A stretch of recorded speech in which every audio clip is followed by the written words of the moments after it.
second edition of Express Time Pass, and we have a wonderful, wonderful speaker today. I'm really excited about it. We've had a lot of requests already to speak to him. I think everyone wants to understand their Ikigai. Rajiv Bajaj, welcome to the show. Thank you so much for agreeing to be part of it almost instantly. It was really generous of you. I know that there are a lot of demands on your time, but really, Rajiv, one, of course, you have to start with sort of explaining very simply to people who may not know what Ikigai is, and then telling us how we can use that, especially in these lockdown times. Yeah. So thank you very much, Kaveri, and to New Indian Express to call me on this platform. Yeah. Time pass.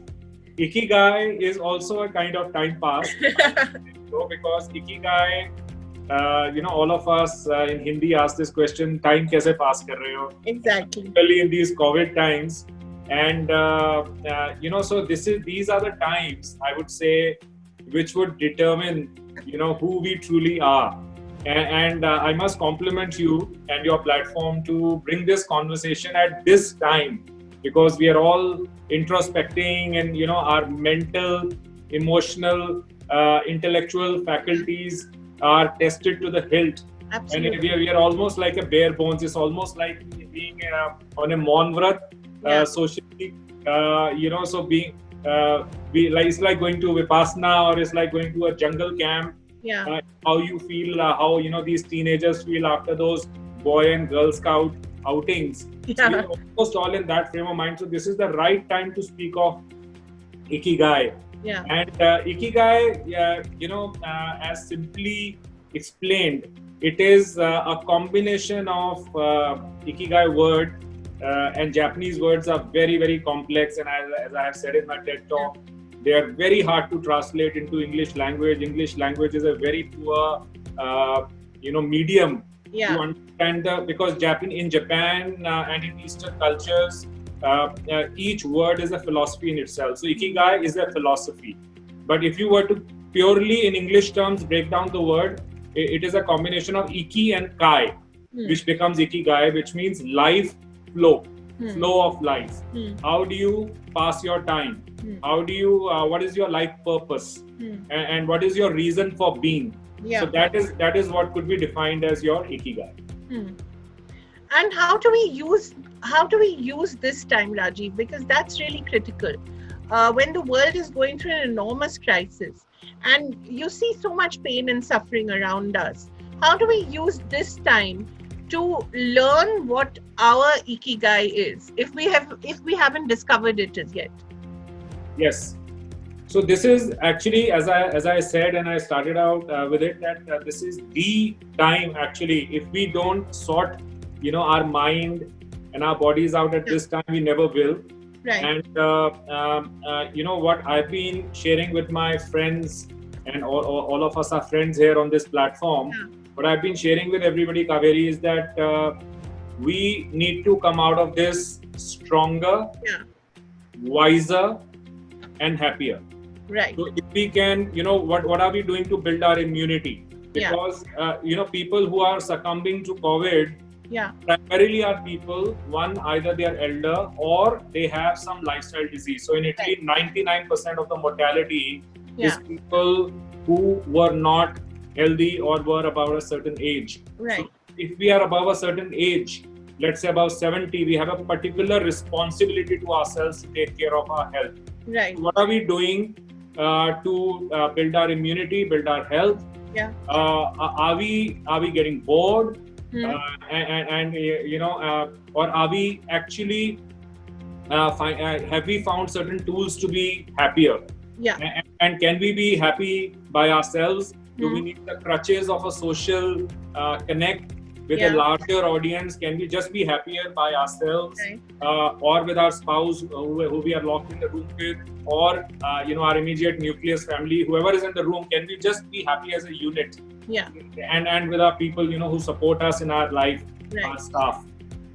Yeah. So you said stronger, wiser, happier. These are the three things that... Yeah, wiser. And wiser is also, I should... So stronger, I guess you say we build on our immunity, And there are so many ways that we could do that. Could you just tell us a few in terms of our health, what we could do?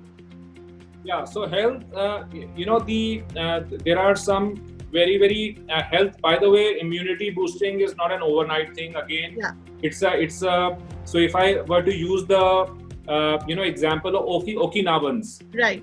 who are the inventors of the concept of Ikigai, and it is the long-living people on the southern Japanese island of Okinawa who are Yeah. the case studies of healthy long life, Which you visited.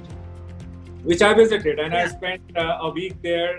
Lived in an Airbnb in Ogimi village. Yeah. Because there are no hotels there, I wanted to live with the elders, Yeah. interact with them. So that is, I've spoken a lot of that in my talk, Yeah. and I do at length in my workshops. But what would make us stronger? I believe it's a process. Yeah. But in these, lockdown, let's say 21 days plus 21 days, what we need to do is get on to that journey, Right. which means what are we eating, and it is also a lot of our mental faculties. How are we de-stressing? Yeah. So there is this, my Ikigai has led me to creation of this platform, co-creation along with my wife Anu. We did our Ikigai workshop together. Right. And we came up with this concept that we are both very passionate about wellness. Right. And the total well-being. So we are coming up with this platform called OmniLife. Now, OmniLife, has researched and talks about 10 pillars of OmniLife. Right. So this is my Ikigai is to research things. And my first topic of research is what constitutes a life lived well. Right. So we came up with these 10 points, and those are a different conversation for a different day. Yeah. But a couple of them are things like what you eat, and particularly how you de-stress.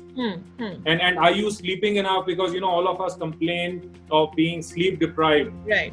Most of the time. So this is the time that complaint is gone. The ecosystem environment. We are in 50 to 100 PMI, which is like almost magical. Absolutely. Kageri, you're in Kolkata, I'm in Delhi. Yeah. And all over India, we have magical air quality if we were to bother to wake up early in the morning. Right. So these are some of the things which boost our, which will boost our immunity, make us stronger. What would make us happier is if we, and wiser. Yeah, of course. What are we reading? What are we watching? Yeah. Are we growing? I mean, I can just share my own experiences. I'm no guru. Yeah. But I can share my own experiences that I like to learn a new concept every day. Right. So I was on Netflix yesterday and I watched a lot of documentaries. Right. I have like, even today, right now, I have 10 books on my table. Right. So I just keep flipping through pages. So I'll be learning something new every day. And that's also, what I tell myself when I'm on Netflix as well, that I'm learning. I'm not wasting time. Absolutely. But in a way it is. We are learning whatever we watch and whatever we... Yeah, like yesterday I was watching 100 Humans and there was this particular 40-minute documentary which spoke of which age band is the happiest. 22, 30, 32, 40, 50. So interestingly, the guys who won, I don't want to maybe tell the story, but... okay, we'll say spoiler alert. Yeah, the spoiler is that, guys 60 plus did not do badly at all. Achha, okay. The guys who did the worst were people between 30 to 60. Okay. Because they are the ones who are in the thick of the corporate life. Right. And they are the ones who are most stressed. And they are carrying like a 100-ton weight on their head for I don't know what. Right. So at least temporarily for 42 days that weight is off, and then you can reflect on other aspects of life. So hence you can be happier. Right. Great. So I also wanted to ask you, Rajiv, because that's one of the things that struck me. You also traveled to Loma Linda, which is another area where people live quite happily. But again, you found there that everyone had a friend or everyone had a companion, to do the things they loved. One of the big issues with the lockdown is that we're really with our families. Yes. That's it. And so the whole idea of the society outside the family is a bit you have to sort of rethink that. So has it made us discover our families, will it make us stronger as family units? What do we do about friendships? How do we handle all this going forward? Yeah.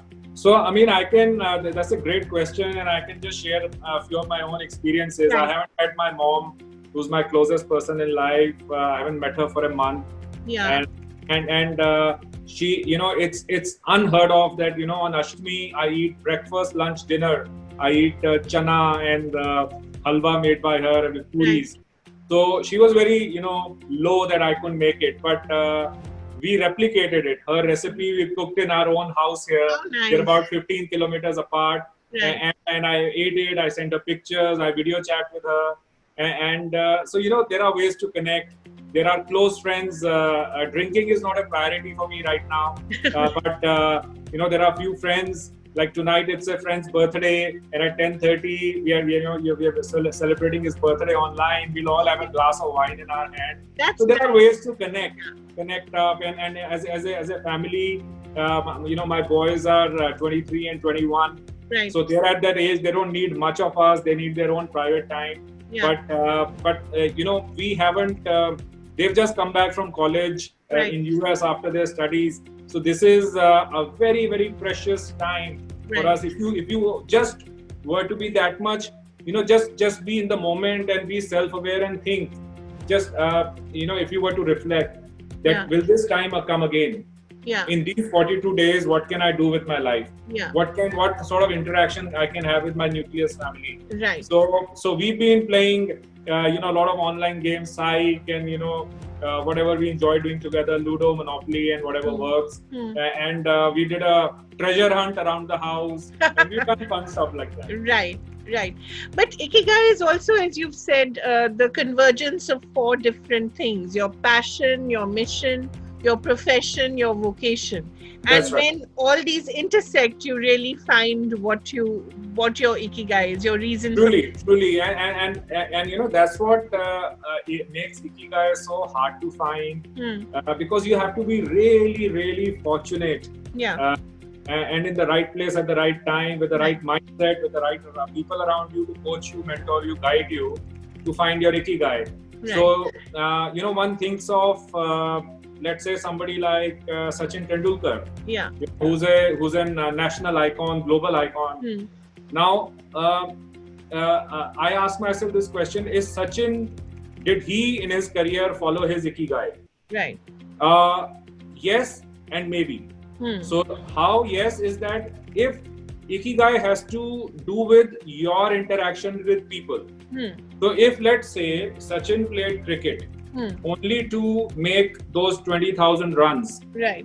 and get those records for his own personal satisfaction, then it may not be his Ikigai. It won't qualify, because it does not have anything to do with your mission, Right. or what you do for the world. Right. So Ikigai has to do with how you interact with world around you. Right. Now Sachin, what he really did was that he drew inspiration, and he said it in his biography, in that film that came out, and his that in his book, that I drew energy and I did it for people. I did it for my millions of fans. Right. And when you become a source of happiness, that Right. I need to do well because I am a source of happiness for so many million people. Right.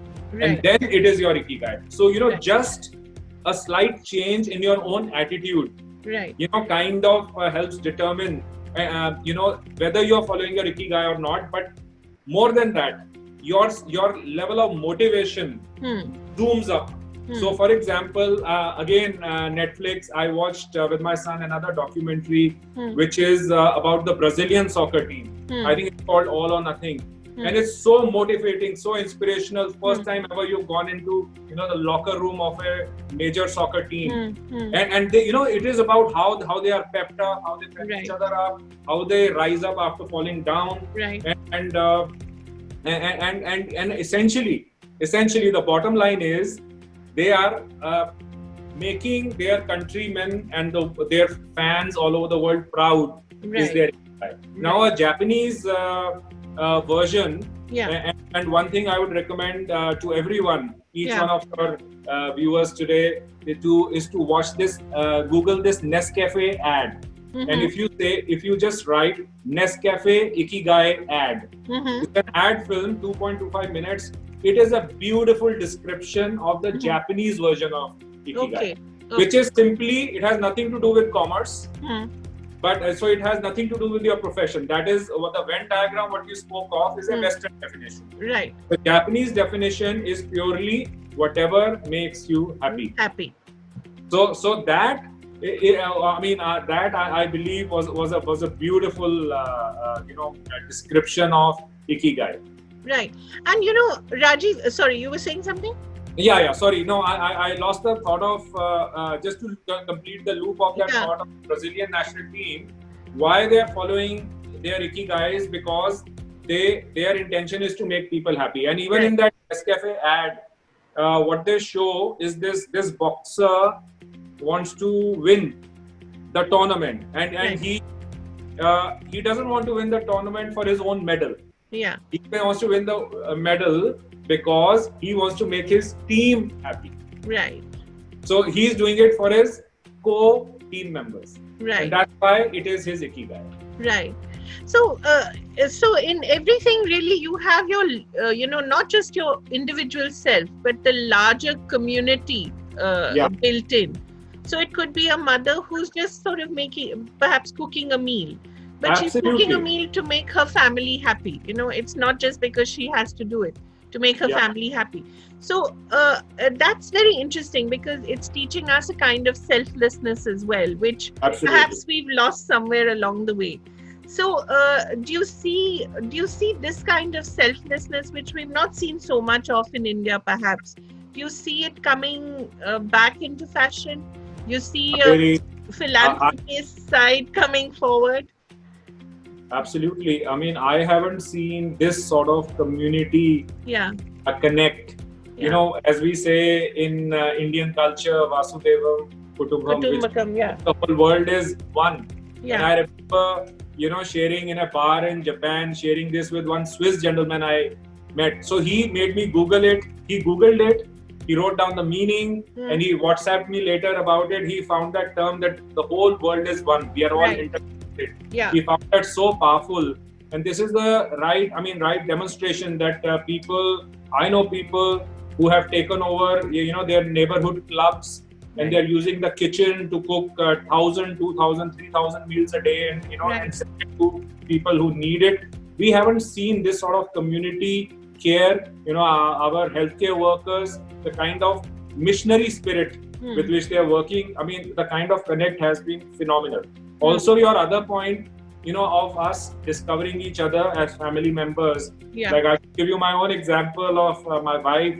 She was Anu was sharing with me this morning that one of her, because Ikigai is such a regular part of our daily life and our conversation, she says, you know what, one of my mini Ikigais is to make smoothies for you guys. Because at 11 a.m. when I sit on my work desk, I am actually fidgeting and looking around. When is my smoothie going to come? And Anu makes beautiful smoothies. So it is, and when she sees, all of us enjoying it, so that kind of gives her a sense of fulfillment. So that also is an Ikigai. Great. We have a question that's come in, Rajiv, from Devanshu Daga. Ikigai emphasizes how to channelize passion into profit. My question is, how does one incorporate this varied uncertainty which stands ahead of us in this growing VUCA world? I don't know, what does VUCA world mean? You perhaps know that. VUCA, no, I'm not an acronym guy at all. I've heard it, but I can't relate with it. Okay. So anyway, I think the question is about how do we channelize passion into profit? Because eventually commerce is important, of course. Yeah. So I was, thank you for this question. I was listening to Sri Ravi Shankar on Sunday, and he made a very important mention: how to handle COVID times and for leaders. And he mentioned that we have all gone back down to ashes. It's almost like a castle we had built, a sand castle. It has gone down to ashes. And it's gone down to flat, and we have to rebuild it now.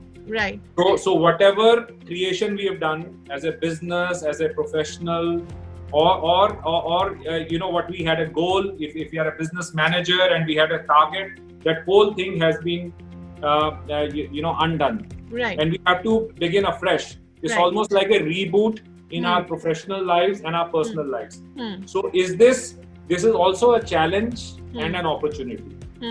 So are we, again, another point Shri made, which is that, do you handle it with fear? You have a choice. Or do you see this as the biggest opportunity in your life to create something new? Right. To create something, and that's where your you know, your leadership spirit, your entrepreneurial spirit, you know, the leader in you, this is the time for that leader to shine. Okay, so we've got two very helpful people, Raja Ram and Shekhar, who've explained to us what VUCA stands for. It's volatility, uncertainty, complexity, and ambiguity. So this is the new world. So I think we've pretty much explained the kind of leadership. Yeah, it is very challenge that it will continue to be. You know, we are all making scenarios, and we are saying that it could be, you know, in a normal case or in a bad case scenario, in a worst case scenario. The worst case scenarios are that we are possibly in a 2.5 years of economic depression, global. Absolutely. And in that situation, we may not be earning what we want to earn. Yeah. And is this a time to reinvent ourselves professionally? And here I would draw inspiration from possibly my liftman, my security guard, my gardener, right, my janitor. And I want to give you an example, which is that we gave a choice to our staff that you're either in or out. So please make a choice. You may not be able to go back and see your families for 3 weeks or 42 days. Yeah. So the gardener said to me, and if I can say this in Hindi, he says, मैं यहाँ रहूँगा, नहीं तो मेरे बच्चे मर जाएंगे, means पौधे, the plants. The plants are gonna die if I'm not around, because this is end of spring season. The flowers are blossoming. If I don't take care of them, they will die. Wow. So this is his ikigai. Right. His purpose, you know, his commitment to his purpose, his passion, and his, it's not really his profession, you know. He didn't do it for money. Yeah. Because I know he can survive, you know, without his, you know, that salary for a month or so, or we would have still paid him. But he wanted to be there for his plants. So it is what commitment we take back to our professional work. Right. Whether we are working for somebody or for ourselves, what commitment we take back. How do we help our company rebuild itself? Right. What is the, you know, what role can we play in that? We will get noticed. Right. We will get noticed, and we don't need to do it to get noticed. We need to do it for our own satisfaction. Right. Deepika is asking, how do you uncover your ikigai? How do you find that reason? Deepika, you need to come for a workshop with us. But it's a 90-minute workshop which we do. My aim is always to give people tools which they can work with and play with themselves. And there are several tools. So I approach it with a Japanese wellness point of view. I also have my colleagues, you know, we also, our approach, our philosophy, you know, at OmniLife is to approach everything from ancient wisdom. You know, draw upon ancient wisdom, which means wisdom of our elders, or wisdom from our scriptures, and ratify it with modern science, what science is saying, so that it becomes believable. And aim is to return to the natural way of living or working. Right. So what comes to you naturally to restore the natural rhythms. So Deepika, I mean, sorry, just if you can, Kaveri, remind me what is Deepika? It is Deepika. No, Deepika, what is the specific question? She's saying that what is, how do you discover your ikigai? How do you discover that meaning? Yeah, so discovery of ikigai is a journey. I mean, it's a journey, and there are several tools what we use. What I was building up to is that I use the Japanese wellness, ancient Japanese wellness principle of ikigai. But there are several other ways to find your life purpose. So we also, you know, have colleagues who work with alchemy, the ancient Egyptian science, how to convert your ego to your genius, how to discover your genius. So there are several tools, and there are also meditations, you know, which we do. So there are 5. I mean, if people have any specific questions, on how to go about this journey, we can connect up later. Yeah, great. Niket has a longish question. I'll just read it out to you. Would like to find out that though I've been busy trying to firefight most situations at home and work, when I hear about all the various activities people are undertaking during this lockdown, whether fitness or self-learning, I've somehow become just a couch potato, sleeping, watching Netflix, eating, catching up with friends online, etc. But I find my ikigai in it. How valuable is that? As I've been feeling a part of a different cosmos when I keep hearing about so many activities undertaken by almost everyone. A very interesting point of view. Very nice. Very nice. I like it, and to each their own. Yeah. To each their own is as simple as that. Who are we to prescribe to anyone? Right. Or why should we come under pressure from social media? Yeah. So if our spirit has been guiding us that this is the time to just relax. And there are 100 ways to relax, and if that is what you want to do, that's fine. And as long as it your ikigai is also about what gives you a sense of fullness, and then you should not feel hollow inside. Hence, Aniket, if this makes you feel full, it makes your heart full and makes you happy when you connect with your friend, or you feel you're growing, then it's fine. It's absolutely fine. Who are we to judge? Yeah. It's your life, your story. Yeah, and I think ikigai also makes you less judgmental. I mean, that's one of the things, because each finds his own happiness in what they're doing. So you can't judge other people, which is a big thing.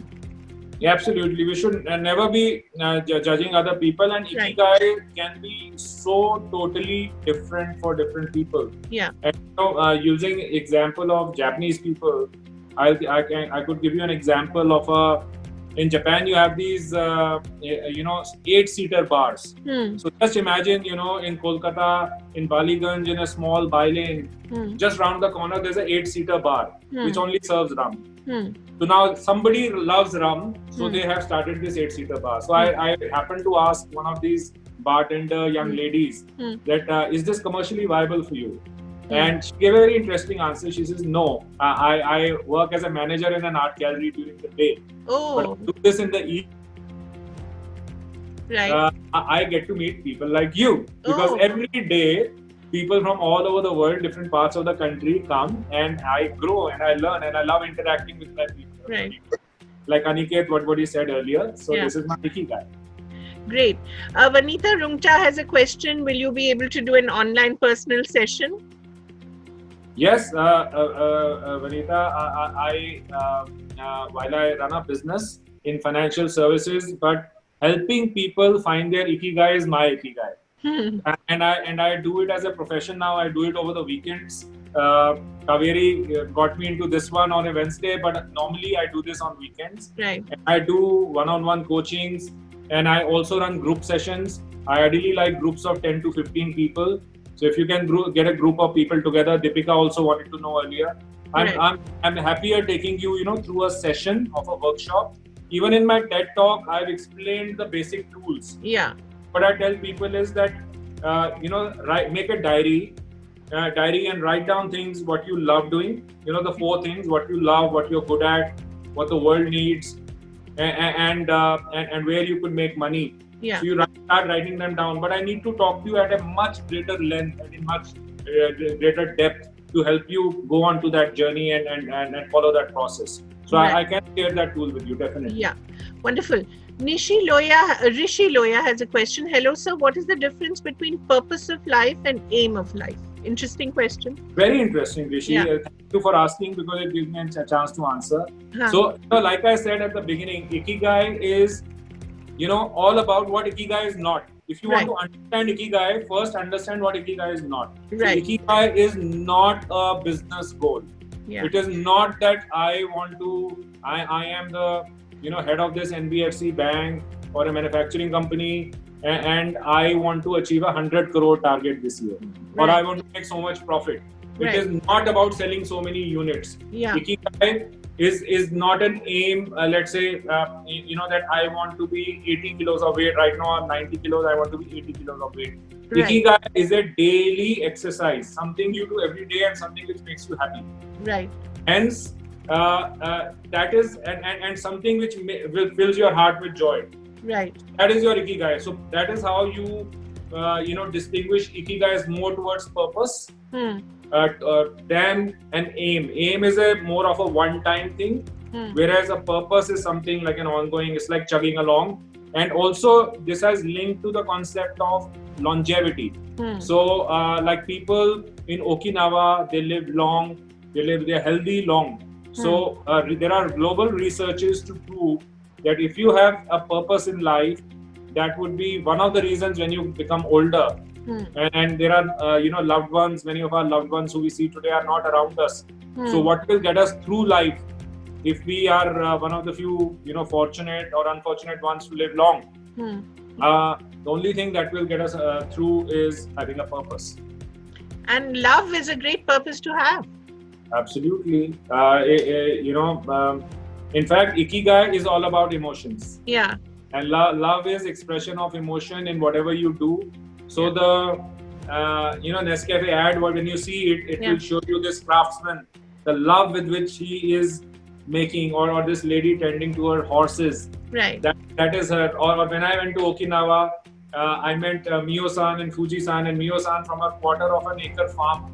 Right. The fruits we plucked together, and she fed me like a grandchild. Yeah. So love, ikigai is all about expression of emotions. Ikigai is more a feeling.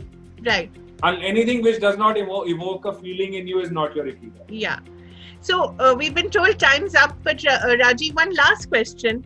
Yes. I really wanted to know, how does it fit into the Hindu philosophy, really, which is, that you do your duty, don't think of the result, just keep doing what you're supposed to do.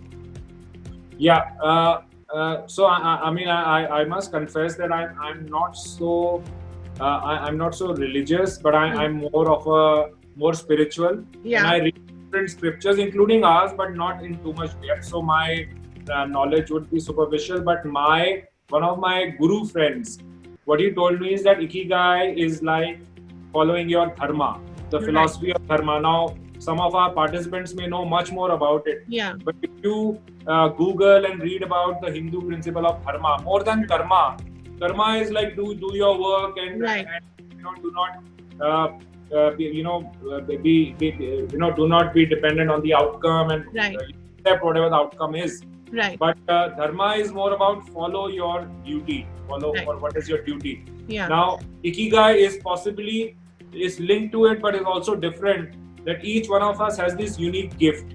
And as they say in this in this quote, WhatsApp forward, that everybody is born twice. Yeah. One, their biological birth, and one when they know what is that unique gift they have. Right. So it is about being reborn. Ikigai is about being reborn, and we need to, if we'll be fortunate before we die, if we are reborn.